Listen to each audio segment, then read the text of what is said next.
আবারও সরকারি হাসপাতাল একেবারে কাঠগড়ায়, আবারও ভুল ইনজেকশনের অভিযোগ। মাস্টার পাঞ্চের নজর রাখবো আজ সেদিকেই। মেদিনীপুর মেডিকেলের পর এবার বালুরঘাট জেলা হাসপাতাল। ইনজেকশন দেওয়ার পর একাধিক প্রসূতি অসুস্থ হয়ে পড়ে, আর তাতেই শোরগোল পড়ে যায় গোটা হাসপাতালে। অভিযোগের ভিত্তিতে রিপোর্ট তলব স্বাস্থ্য দফতরে।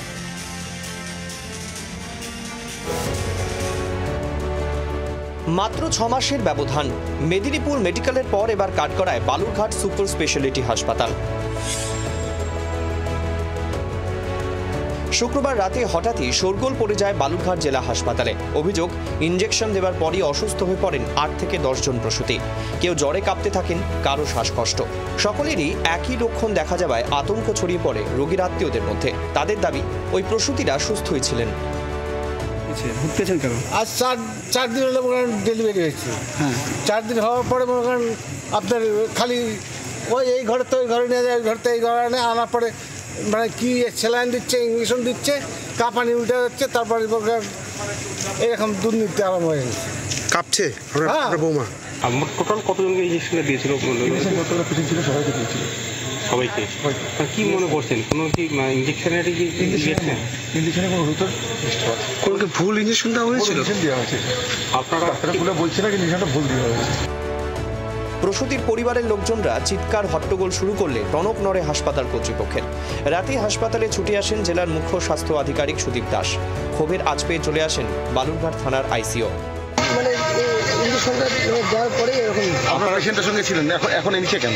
এখন নিচে মানে এখান থেকে বের করে দেওয়া যাচ্ছে। একটা ছেলে কোথায়, মানে 2-1টা ছেলে আমরা খেপে গেলাম, তো তখন হচ্ছে বের করে দিল। রাতেই প্রসূতিদের আইসিইউতে সরিয়ে নিয়ে গিয়ে পর্যবেক্ষণে রাখা হয়। প্রত্যেকেই আপাতত স্থিতিশীল বলে সূত্রের খবর। কিন্তু কি কারণে এই অসুস্থতা, তা নিয়ে এখনও চুপ স্বাস্থ্যকর্তারা। তবে অভিযোগ ওঠার পরই নড়ে চড়ে বসেছে স্বাস্থ্য ভবন। চিকিৎসকদের একাংশ এই ঘটনার জন্য স্বাস্থ্য ব্যবস্থায় ঢুকে থাকা অস্থায়ী চক্রকেই দায়ী করেছেন।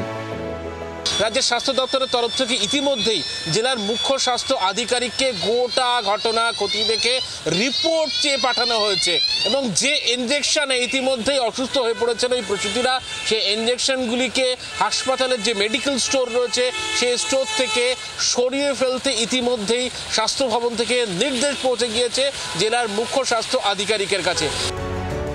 চিকিৎসকদের একাংশ এই ঘটনার জন্য স্বাস্থ্য ব্যবস্থায় ঢুকে থাকা অসাধু চক্রকেই দায়ী করেছেন। যে এই যে একটা চক্র, অসাধু চক্র, যারা ওষুধ সাপ্লাই দেন সরকারি হাসপাতালে, সরকারি স্বাস্থ্য ব্যবস্থার সঙ্গে যুক্ত যে কর্মকর্তারা আছেন, নেতামন্ত্রীরা আছেন, এদের মধ্যে যে একটা নেক্সাস, একটা চক্র কাজ করছে, কেউ কিন্তু কোনো শাস্তি পাচ্ছে না। এটাই সবচেয়ে দুর্ভাগ্যের। তাহলে কোনো একজন ডাক্তার ধরুন সে কী ভরসাতে সরকারি একটা হাসপাতালে পরিষেবাটা দেবে? কারণ সে যতই ভালো চিকিৎসা করুক না কেন, একটা ওষুধ কী গুণমানের হবে সেটা তার বোঝা সম্ভব নয়। এর আগে জানুয়ারিতে মেয়াদ উত্তীর্ণ স্যালাইন কাণ্ডে শিরোনামে চলে আসে মেদিনীপুর মেডিকেল কলেজ। সন্তান জন্ম দেবার পরপরই মৃত্যু হয় মামুনি রুইদাস নামে এক প্রসূতির। গুরুতর অসুস্থ হন আরও একজন। বিভাগীয় তদন্তে হাসপাতালের সিনিয়র চিকিৎসকদেরই দায়ী করে স্বাস্থ্য ভবন। বালুরঘাটের ঘটনায় কি রিপোর্ট উঠে আসে, এখন সেটাই দেখার। অয়ন শর্মা ও শ্রীকান্ত ঠাকুরের রিপোর্ট, জি 24 ঘন্টা। বাংলার আওয়াজ, বাঙালির আবেগ, জি 24 ঘন্টা।